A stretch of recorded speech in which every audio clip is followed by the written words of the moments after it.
Sa video na ito ay pag-uusapan po natin ang isang napakainit na pahayag mula kay Ginoong Samson Mao, ang tinaguriang Asia's Michael Saylor.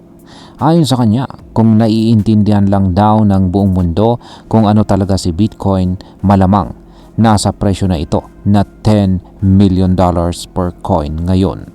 Oo, tama po ang narinig ninyo, $10 million. Pero teka lang, paano niya nasabi yan? Totoo ba ito? At higit po sa lahat, ano po ang epekto nito para sa atin bilang mga Pinoy crypto enthusiast? Kaya yan po ang siyang ating pag-uusapan sa video na ito, pero bago po tayo magpatuloy ay pakibasa na lamang po muna ang disclaimer dito sa ibaba ng ating screen. Ayan, ano nga ba ang nangyayari kay Bitcoin ngayon? Si Bitcoin ay kakabreak lamang po ng kanyang bagong all-time high. Umabot na po siya sa presyong $112,000 at kahit medyo bumaba siya ngayon sa $109,000, nananatili pa rin po siyang bullish o pataas ang kanyang galaw. Dahil dito ay nalagpasan na po ni Bitcoin ang market value ni Amazon. Grabe, di po ba? Isa na siya ngayon sa top 5 na pinaka malalaking assets sa buong mundo pagdating sa market cap na ngayon ay nasa $2.2 trillion. Pero kahit ganito po kalaki si Bitcoin, may mga tao pa rin gaya ni Ginoong Samson Mao na naniniwala na appreciated pa rin siya. Ibig sabihin, hindi pa siya lubusang naiintindihan or naibibigay ang tunay na kanyang halaga. Ngayon sino nga ba itong si Ginoong Samson Mao at bakit po mahalaga ang kanyang sinasabi dito? Si Ginoong Samson Mao ay siya po ang CEO ng isang Bitcoin company na tinatawag na Jan3. Isa siyang kilalang Bitcoin maximalist. Ibig sabihin, naniniwala po siya na si Bitcoin lang ang pinaka-worthy or karapat-dapat na cryptocurrency sa lahat. Ayon po kay Ginoong Mao, kung naiintindihan lamang daw ng buong mundo kung gaano po ka-powerful ang technology sa likod ni Bitcoin, dapat nasa $10 million per coin na ito ngayon. Hindi lang dahil sa presyo, kundi dahil po sa impact nito sa buong global financial system. Ngayon bakit daw hindi pa rin naiintindihan ng mundo itong si Bitcoin? Ayan. Marami pa rin kasing tao ang hindi pa rin aware kung paano po gumagana si Bitcoin. Isa siyang decentralized digital asset. Walang central bank, walang government na may full control. Siya rin ang tinatawag na hardest money in existence. Yan. At bakit? Kasi meron po siyang scarcity. May limit lamang na 21 million coins ang pwedeng mamina.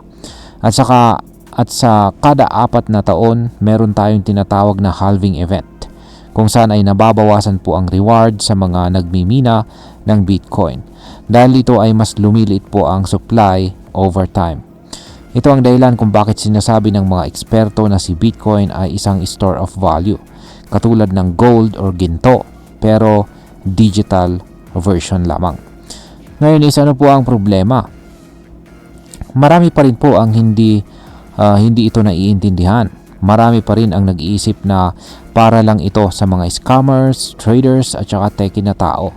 Kaya ayon po kay Ginoong Mao, kung naiintindihan lang ito ng karamihan, baka sobrang taas na ang demand at aabot na tayo sa $10 million kada coin. Ngayon ay totoo ba talagang aabot sa $10 million itong si Bitcoin? Maraming predictions ang nagsasabi na posible ito. Si Ginoong Larry Lepard, isang fund manager, naniniwala na aabot ito sa $10 million in the long run, lalo na habang humihina ang value ng US dollar. Si Adam Back naman, ang co-founder ng Blockstream, ay nagsabi rin na posible po itong mangyari after ng dalawang halving events. At yan po ay sa taong 2032. At si Ginoong Michael Saylor mismo, na isa pang Bitcoin billionaire, ay may optimistic pa. Yan, mas optimistic po siya. Sabi niya, posibleng umabot si Bitcoin sa $13 million pagsapit po ng taong 2045. Kaya ang tanong ay imposible ba talaga ito? O hindi lang natin naiintindihan ang tunay na halaga ni Bitcoin? Ngayon is ano po ang nangyayari sa adoption ni Bitcoin? Dahan-dahan na rin namang naiintindihan ng mga institution si Bitcoin. Ayon po sa datos ng Bitcoin Treasury, may 210 entities na ngayon may hawak ng Bitcoin. Kasama po dyan ang mga malalaking kumpanya gaya ni na MicroStrategy at saka Tesla. Pati ilang gobyerno ay nagsisimula na rin po silang mag-ipon ng Bitcoin para sa kanilang reserves. Dagdag pa dyan, ang paglabas po ng Bitcoin Spot ETF ay malaking tulong sa adoption. Alam mo ba na pati ang Goldman Sachs at ang Sovereign Wealth Fund ng Abu Dhabi ay bumili na po ng Bitcoin? Ibig sabihin ay kahit paunti-unti lang, lumalawak ang pagtanggap ng mundo kay Bitcoin. Ngayon is, paano kung naiintindihan nga siya ng buong mundo?